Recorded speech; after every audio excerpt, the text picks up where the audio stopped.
Impartial election চাই, বাংলায় একমাত্র ইম্পার্শিয়াল ইলেকশন হয় দাবি মুখ্যমন্ত্রীর। পাশাপাশি মমতা বন্দ্যোপাধ্যায় দাবি করে নির্বাচনের সময় ইডি সিবিআই ভয় দেখিয়ে টাকা নিচ্ছে, না হলে এত টাকা আসছে কোথা থেকে? মা বোনেদের অসম্মান করছে বিজেপি। পাশাপাশি 10ই মার্চ ব্রিগেডে আসার ডাক দেন তিনি। নির্বাচনের সময় ইডি সিবিআই ভয় দেখিয়ে টাকা নিচ্ছে, এত টাকা না হলে আসছে কোথা থেকে? প্রশ্ন মুখ্যমন্ত্রী মমতা বন্দ্যোপাধ্যায়ের। তিনি আরো বলেন, এটা আরো একটা খেলা, এটা কোনো আইন চার্জশিট দেবে না, বছরের পর বছর জেলে আটকে রাখছে। আমরা বিজেপির নির্বাচন চাই না, ইম্পার্শিয়াল ইলেকশন চাই। বাংলায় একমাত্র ইম্পার্শিয়াল ইলেকশন হয়। বাংলায় এসে যারা বড় বড় কথা বলছে তাদেরও বলো উত্তরপ্রদেশে যান, দেখুন কি অবস্থা। মহিলারা নিরাপদে নয়। বিজেপির এই রাজ্যে দাঙ্গার ছক করে মা বোনেদের অসম্মান করছে, তাতে রাজ্যের মা বোনেরা খুশি নয়। अरे भैया कहाँ हैं आप? अरे ऐप में तो 5 मिनट दिखा रहा है। तो ऐसे कीजिए, कैंसिल कर दीजिए, मैं दूसरी कैब कर लूंगा। क्या बात कर रहे हैं आप? ऐप में तो 500 रुपए दिखा रहा है, आप एक्स्ट्रा क्यों मांग रहे हैं? क्या आप भी रोजाना ट्रेवल करने के लिए कैब बुक करते हैं? और क्या इसी तरह के एक्सपीरियंस का सामना करना पड़ता है आपको भी? तो आइए, अब इस एक्सपीरियंस को बेटर बनाने का टाइम आ गया है रेडी टू कैब के साथ।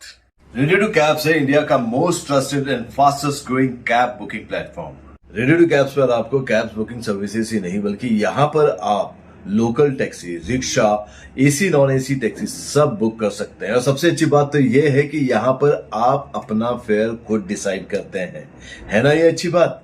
अब लंबे इंतजार की जरूरत नहीं है, ना ही एक्स्ट्रा फेयर देने की जरूरत है, और अपने डेस्टिनेशन पर लेट पहुंचने की टेंशन भी खत्म। यहाँ पर सिर्फ बुकिंग ही नहीं, रेडी टू कैब्स के साथ आप एज ए करियर भी अपने आप को ग्रो कर सकते हैं, जहां पर इंडिया के बाकी के सारे प्लेटफॉर्म के कंपैरिजन में आप ज्यादा रेवेन्यू जनरेट कर सकते हैं। तो अब इंतजार कैसा?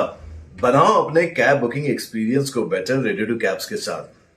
आप इस ऐप को डाउनलोड कर सकते हैं प्ले स्टोर से या फिर ऐप स्टोर से, या फिर स्क्रीन पर नीचे दिए गए नंबर पर कांटेक्ट कीजिए। मिलते हैं। এতদিন 10 তারিখে ব্রিগেড আসার ডাক মুখ্যমন্ত্রীর। বাংলা সবাইকে বলবো, যারা নবজাগরণ নব সংস্কৃতি গড়তে ভালোবাসেন তারা 10ই মার্চ ব্রিগেডে আসুন, গর্জন করুন, বাংলা এগিয়ে যাবে। বিজেপির সভা হলে রেল পাওয়া যায় লোক আসার, তার তৃণমূল টাকা জমা দিলে রেল বাতিল করে দেওয়া হয়। আমি এইটুকু বলবার জন্য বলছি যে আপনাদের সাথে আমার দেখা হয়নি অনেকদিন। 10ই মার্চ যে গর্জন ব্রিগেডের ডাক দেওয়া হয়েছে, আমি সকলকে আবেদন জানাবো, সকল স্তরের সকল মানুষকে যারা বাংলাকে ভালোবাসেন, বাংলা সংস্কৃতি ভালোবাসেন, বাংলার মাটিকে ভালোবাসেন,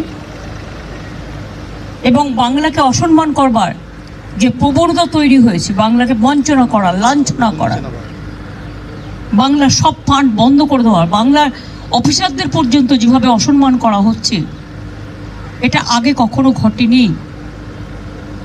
এবং তার তীব্র প্রতিবাদ জানাতে তীব্র থেকে তীব্রতর গর্জন গড়ে তুলতে আমরা ব্রিগেডের সবাইকে বেলা 11:30 12টার মধ্যে আসতে অনুরোধ করছি।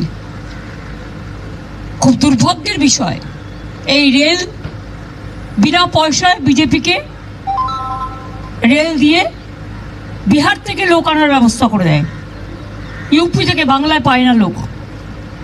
আর আমরা টাকা জমা দিয়ে অফিসিয়ালি এনিবডি ক্যান টেক, তার আমিও রেল মিনিস্টার ছিলাম, আমি রেলের সিস্টেম জানি। But I am shocked to see the attitude of the railway department. Only they allowed the BJP people for the rallies and meetings. But after receiving the money from Trinamool Congress party, how they deny?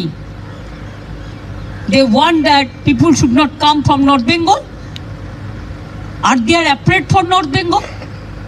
Can they stop like this? North Bengal মানুষকে বঞ্চনা করার জন্য, তারা যাতে আসতে না পারে, তাদের কথা বলতে না পারে, সেই জন্য উত্তরবঙ্গ থেকে আমরা যে ট্রেন বুক করেছিলাম বাতিল করে দিয়েছে। আমি তো মিদনাপুরে খড়গপুরে গিয়ে শুনে এলাম ইলেকশনের আগে তাই নিয়ে আন্দোলন শুরু হয়েছে কাল থেকে। ওরা রেল কলোনির অনেকগুলো ওয়ার্ড বাই ওয়ার্ডে পড়ে, জলের কানেকশন কেটে দেয়, বিদ্যুতের কানেকশন কেটে দেয় এবং বলে দেয় যদি বিজেপিকে ভোট না দাও দেখিয়ে তাহলে আমরা তোমাদের এখান থেকে উচ্ছেদ করে দেবো। এসেন্সিয়াল কমোডিটিস কাটবার অধিকার কারণেই মনে রাখবেন, essential commodities act it's a important act. এবার যদি এই সমস্ত ধরনের জিনিস হয় আন্দোলনও চলবে, ইলেকশনও চলবে। আমরাও বুঝে নিতে চাই বাংলা গদ্দারদের জায়গা নয়। বাংলা যারা মুচলেকা দিয়ে বিজেপি করতে আসে, এজেন্সির নাম করে, আপনারা তো দেখছেন, টিভিতে তো দেখতে পাচ্ছি, ইউটিউবে তো দেখতে পাচ্ছি, एजेंसी लोकेरा बोलছে बीजेपी बोल रहा है तृणमूल कांग्रेस को पकड़ना है। যদি সত্যি জেতার ক্ষমতা থাকে মানুষকে ফেস করে জিতুন, মানুষকে আবেদন করুন। গণতন্ত্রের মধ্যে দিয়ে প্রতিধ্বনিত হোক। জোর করে ইডি পাঠিয়ে সিবিআই পাঠিয়ে বদনাম করে টাকা বন্ধ করে দিয়ে যা ইচ্ছে তাই করে রেল বন্ধ করে দিয়ে কানেকশন কেটে দিয়ে সেন্ট্রাল গভর্নমেন্ট অফিসারদের একতরফা তাদের উপর প্রেসার ক্রিয়েট করে আর যেভাবে এসব চলছে, আমরা চাই ইম্পার্শিয়াল ইলেকশন।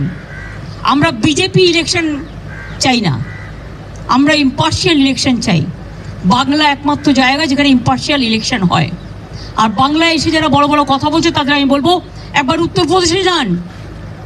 গত পরশু দিনও দুটো নাবালিকাকে খুন করে তার হাতগুলোকে বেঁধে খুন করে নির্যাতন করেছে।